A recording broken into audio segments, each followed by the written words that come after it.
Hello, everybody. Welcome to Yogurt Melon. My name is Matt. Um, this is going to be the first episode of the, we can call it the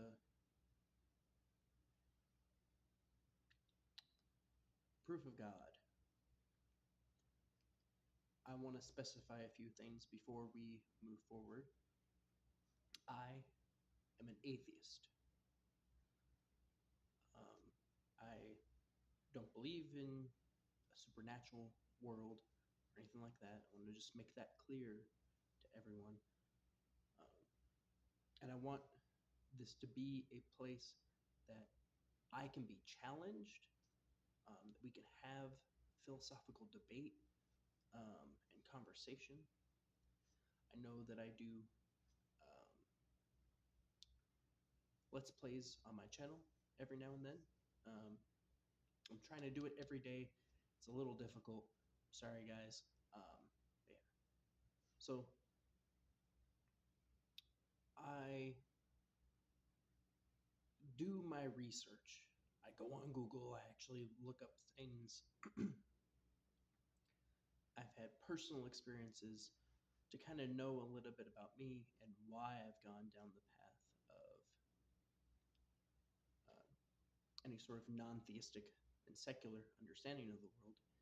Is I was raised in a Christian home by my grandmother, um, and she had passed away when I was 16. I moved in with my mom. I don't want to get too much into the relational stuff, but she's also Christian. I When I did that, me and my mom didn't really have too much of a relationship, so I kept running away, being rebellious. You know how teenage years are. And I started smoking pot, started doing drugs when I was 18, started smoking methamphetamine, um, drinking, all that stuff. I know what it's like to go through psychosis and delirium from, maybe I'm not using delirium correctly, I'm not sure. Um, but I know what it's like to go through those things and being sleep deprived and seeing things. You probably have heard people talk about, oh, the shadow demons or the shadow people and stuff like that, or gang stalking and stuff, because those drugs amp up your paranoia, and you start to think people are following you. You start to see things in the sides of you, the corners of your vision. It's all in your mind, right? Um, so the episode of this is going to be the optimistic possibility of God's existence. Coming from an atheist, that's a weird one, right? Um, so I let me do the math real quick. So I was 18, 18, 19, 20, 21, 22. When I was 22 years old, I quit using drugs. 22, I think, yeah, I was 22 turning 23. I got clean. I went into rehab. Um, the way I quit using methamphetamine was I was at the time practicing magic, sleight of hand magic, not witchcraft or anything, but and I was learning about hypnosis, self hypnosis, and stuff like that. I was really huge into the concepts of like hypnotherapy and things like that because I think it's really helpful. I think it can work in some cases, but it's not the cure all, right? There's actual medicine that needs to be taken for certain things. Yeah. I held up. I was in a park, and it was nighttime. It was midnight, and I hold the pipe in my hands, looking at the dope, and I say, "The more I think about you, or the more I think about this, the more I want to turn away from it." Or no, it was the more I think about this, the more I feel sick, and the more I feel sick, the more I want to turn to more positive things, more healthy things. And repeated that in my mind, and it worked. I got to a point in my sobriety now where when I think about it at all, it makes me gag, which you could argue maybe that's not the healthiest. I don't know. But anyways, I went into a rehab, which was a Christian rehab. There's another story in between that, um, about my involvement with the occult. I'm not going to discuss that here in this episode. I'll discuss that later on. That's a story. There's a whole other story. But I got clean, went into rehab. I've been clean now for 7 years. Actually, this is the first of 2025 that I'm making this video. Um, December 12th was the mark. So yeah, 7 years clean. Um, so I did that. Um, I don't want to talk about too much of well. So while I was in rehab, I did experiment with some hallucinogenics because people were telling me, oh, it can help you stay clean. You can psych yourself or scare yourself straight, kind of, and stuff like that. Was kind of the idea that was being portrayed to me. And so I tried it. Um, and I watch a lot of stuff about just psychology, about human perception, especially with dealing with magic. That's like part of the thing, right? Like you got to know about that stuff, how people perceive things. Well, I started to notice that some of the videos that I was watching, some of them talked about hallucinogenics. And I'm noticing something across the board that, specifically with DMT, um, shout out to Joe Rogan. Just kidding. But the doing that, it, what I notice is that everyone is having a collective hallucination when they do these drugs, right? Most people see the same things. I noticed that I wasn't with uh, doing shrooms. I did shrooms. I noticed that I'm seeing things that people aren't seeing, like creatures, gold plated beings and stuff that like you would only usually see in a DMT trip. And I was like, oh, that's interesting. I had a moment when I was homeless, when I was using, I had taken 4 months to stay clean, just because I was so thin and so messed up from it that I needed to take a break. So I took 4 months off of it. And one day I'm walking through a area and I'm looking for cigarettes and stuff. And because I used to pick up cigarette butts and smoke them. And I'm sure if you're a teenager, you probably have done the same thing. Well, I'm walking through and I'm pretty sure that my brain released a huge amount of DMT at that moment. It was weird. I was walking through and I see this, like what looks like an angel come down, and it tells me you have a choice. You can either choose this, which it points up into the sky to the right, and it's a version of me made of stars and galaxies and all these things, and I'm creating universes for people, which is just impossible. And at the time, the stuff that I'm studying is like paganism and different religion stuff. So of course that stuff's in my mind, right? It's in my subconscious. So of course my subconscious would portray this outside of me to make me see it, right? Um, and then it points to the left, and there's nothing. I don't even really know how to explain that to you because the human mind cannot comprehend what nothing really is. Like if I was to point at this area here, there's nothing here, but that's not true, right? Because there's air, there's molecules, there's things here, right? This is going to be a big conversation, guys. This is a big one. I'm starting off with it, but so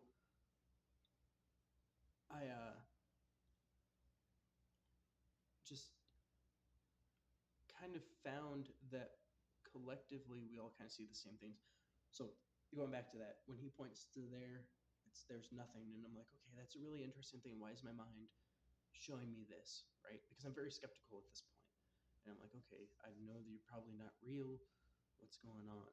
So I look into it, and I don't know if it's. I think it's a Buddhist thing where I think it's a pretty Buddhist like way of thinking, is that you can collect karma and then become like this god thing, right? That can do things and stuff. But when you use up all that karma, you end up going to their version of hell. Or you can choose to become part of the blissful nothingness, nirvana, right? Which is really interesting how similar that is to the concept of what atheists think is happens, right? You just stop existing. There's nothing after, right? Kind of interesting. That's a shared thing, um, or shared concept of an afterlife. Because I mean, whether you think there is anything or not, that's still a form of an afterlife.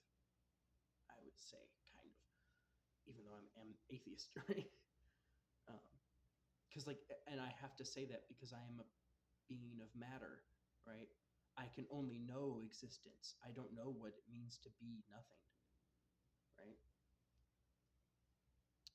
So I, so yeah, so going on from this, I graduated rehab, and now I'm in this place. I don't want to talk too much about where I'm at now, but yeah, we'll get to that some other day. Anyways, me and a friend in rehab were discussing something. He was an occultist. He studied the Golden Dawn, which is a book that's out that you can look at. If you know anything about the Golden Dawn, Aleister Crowley used to be a part of it. I looked at it. I studied the book. It's complicated and not for me. But anyways, he provoked some questions that I feel like are worth examining or were worth examining at the time, and I started to really think deeply about them. Like, does the actually, I'll discuss those questions actually in the occult conversation in another video. My questions, we'll get to these now. And I'm going to put these out there for you guys to discuss. All right. Do you think that there is a reason, an evolutionary reason, that across the board, people from different regions came up with the concept of God? The idea of there being something bigger and greater and outside of a human's perspective of it, right? Secondly, um, here's some context, I guess, for this question. You, as a person, as a human being, and every other living thing around you is made up of small microorganisms working together in conjunction with each other to make you, right? Each individual cell, the DNA, the I don't know if amoebas live in us, maybe, yeah, white blood cells, all of this stuff, right? I would argue that those things are clearly alive. They have to be alive in order for us to be alive, to be biological, right? Like their functions, their living functions are what makes us work, right? So a question has to be asked. Are they aware that they are part of say me, for example, are they aware that they are a part of a person named Matt, who's some white boy fucking posting a video on YouTube? No, right? They have no inclination of that, even that concept, or at least I don't think so, right? Um,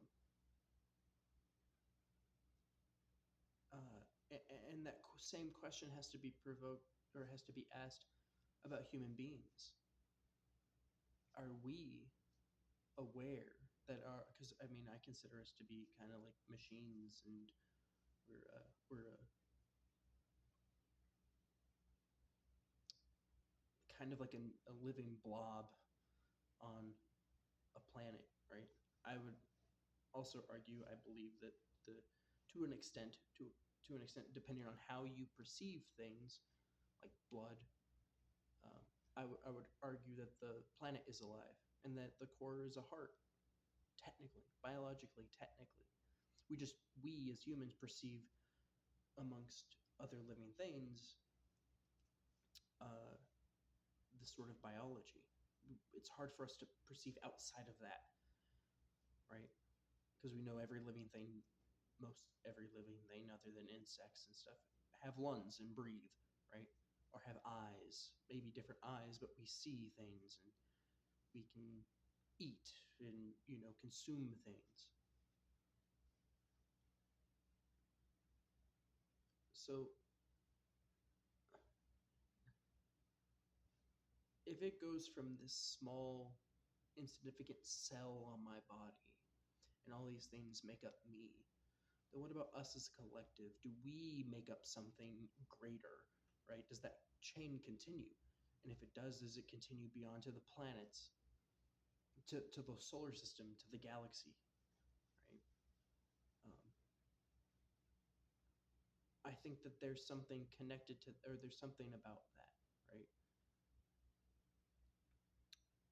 I am putting a theory out there, and I want to have professional people talk about this. The concept of a biological God that is, because we're human, because of the way that we are, we're just a part of this, of the universe. We're just a speck of dust, right? We're so insignificant, it's ridiculous. Um, so to even fathom the concept of the whole universe being a living thing, something biological. It's not, I'm not saying it's a he or a she with a beard and throwing lightning. Like, that's not what I'm saying. I'm saying that it's something, right? That is just one thing. It's a living organism. And that's all this, everything, right? Everything is living, is what I'm kind of saying here. And it's all one thing. That would, that theory connects to why humanity is saying, or why religious people are saying, we are one in God, or whatever it is, right? That everything's connected. The sort of philosophical argument for that. And I think that we, through our human language, through English, through our limited ways of thinking, we have labeled this thing as God. And I think it's more complex than that. I think there's real reasons for it. I think that there's reasons for why when someone does DMT and then the next person next to them does DMT, they pretty much see the same exact thing, because there's something inept in our minds, right? And we're not sharing the same mind. But relate that to, say, cats, right? A house cat. Say you have a house cat and it has a litter, right? Now, I don't know if this experiment has been done. I would like to try this experiment. But say you take the kitten, the moment one of the kittens, the moment it's born, and you separate it from its mother, so there's no communication at all. And then you allow it to grow, you raise it, right? Take care of it, nurture it, everything, let it grow up. And then you take a cucumber and you put the cucumber near it. Would it jump and freak out? I mean, in most cases, for house cats who have never seen snakes, of course they react. there's something within their minds. It's a sort of survival evolutionary thing that tells it this green thing is a threat. And it's collective. I think that's the same thing for the reason why people continue to believe in the supernatural and God and all these things. And I'm saying, I don't think that they're spiritual. I think they're physical, biological, studyable things. Like I don't believe in angels, or heaven or hell, but I'm arguing for the possibility of a biological God. And if people are willing to dispute this with me, I want to hear it. I want to hear your arguments. Um, and I want to know what you all think of the theory. I also want to eventually present this to the scientific community and possibly look into how we can study that, right? How can we formulate our ways of thinking in seeing it this way, but also making sure that we're not falling into delusion, right? Making sure that we're staying realistic with ourselves. I think it could change everything. I think it could change the whole fucking world. But this video is just me kind of putting that out there to all of you, to the community. I want to see what you have to say about it. And if you have some argument that disproves this idea, please give it to me. I want to talk about it. I want to discuss it. And yeah, that's kind of all I really have for this video, as I'm just kind of putting that out there. I might try and make, I don't know, maybe some graphs and stuff, and try and kind of formulate the idea that I'm talking about, so then you can see it physically, like what I'm mapping out here. Or maybe this is enough. If it is enough, please leave a comment and let me know. Unless you want me to do all of that, I can, and I'd love to for you. Yeah. So yeah, that's kind of all I have for this video. Thank you everyone for watching. Please hit the subscribe button, smash that like button, and ring the notification bell so you get notified when I put out a video. And as always, thank you. I'll see you in the next video. Bye.